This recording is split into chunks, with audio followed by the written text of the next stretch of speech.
Hello friends, मैं doctor Ajay Vajpayee royal children hospital Kanpur से आप सबके बच्चों का दोस्त, आप सबके बच्चों का पीडियाट्रिशियन और आप सबके बच्चों का लाइफ कोच। आज हम बात करते हैं ग्राइप वाटर के बारे में कि ग्राइप वाटर है क्या, देना है कि नहीं देना है तो कैसे देना है और कितना देना है। तो जो सबसे ज़्यादा पूछे जाने वाला क्वेश्चन है आज की डेट में, वो हर माँ बाप यही पूछते हैं। ज़्यादातर ओल्ड जो हैं, जो दादी हैं, नानी हैं, ये सब ज़्यादा पूछती हैं कि हम अपने बच्चे को ग्राइप वाटर कब से दे सकते हैं और कितना दे सकते हैं। तो सबसे पहले तो हम ये जान लें कि ग्राइप वाटर देना भी चाहिए कि नहीं देना चाहिए।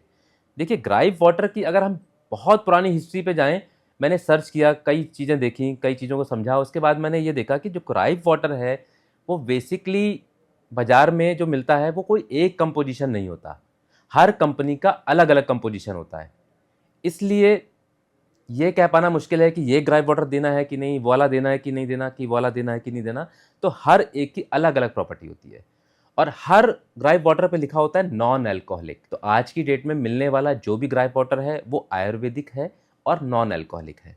अगर हम इसकी हिस्ट्री पे जाएं तो आज से 200 साल पहले या 300, जब भी ये बना था, विलियम वुडवर्ड्स द्वारा ये बनाया गया था, जो कि एक ब्रिटिशर्स थे।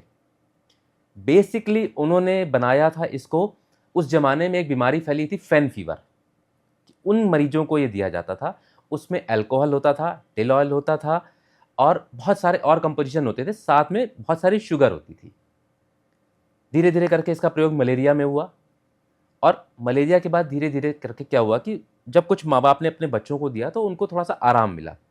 तो ये बड़ी तेजी से ब्रिटेन में फैला, इसका बहुत बहुत प्रचार हुआ और धीरे धीरे कर जितनी भी ब्रिटिश कॉलोनी थी उन सब में इसका प्रचार हुआ। लेकिन जब यूएस एफडीए ने इसके बारे में बहुत पूरी तहकीकात करी तो उन्होंने देखा कि इसमें बहुत सारी ऐसी चीज़ें हैं जो बच्चों को नुकसान पहुंचा सकती हैं।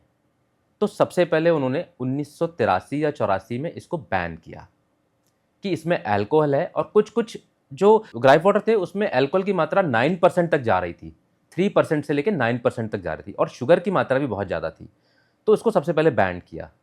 आज की डेट में हमारे देश में मिलने वाला जो ग्राइप वाटर है उसमें अगर हम कंपोजिशन की बात करें, हम किसी एक ब्रांड की बात नहीं करते, तो उसमें क्या होता है, बहुत सारी शुगर होती है जो हम अपने बच्चों को बिल्कुल मना करते हैं देने के लिए कि हमें बच्चों को शुगर देनी ही नहीं।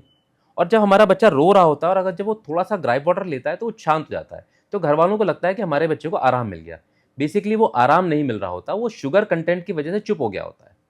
और थोड़ी देर बाद जब उसको दोबारा से वो चीज़ खत्म हो जाती है तो दोबारा से उसको कोली की पेन या जिस वजह से बच्चा रो रहा है वो चीज़ चालू हो जाती है।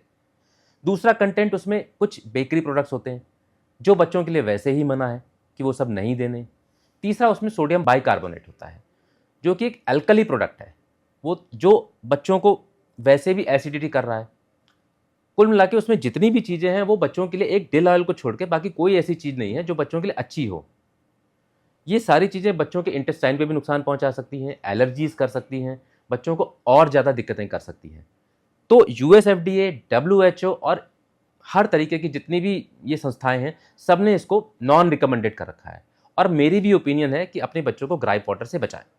Thank you so much. और अच्छे वीडियो देखने के लिए कृपया मेरे पेज को लाइक करें, सब्सक्राइब करें और अगर कहीं आपको दिक्कत आ रही है तो कमेंट बॉक्स में डाल के कमेंट भी कर सकते हैं।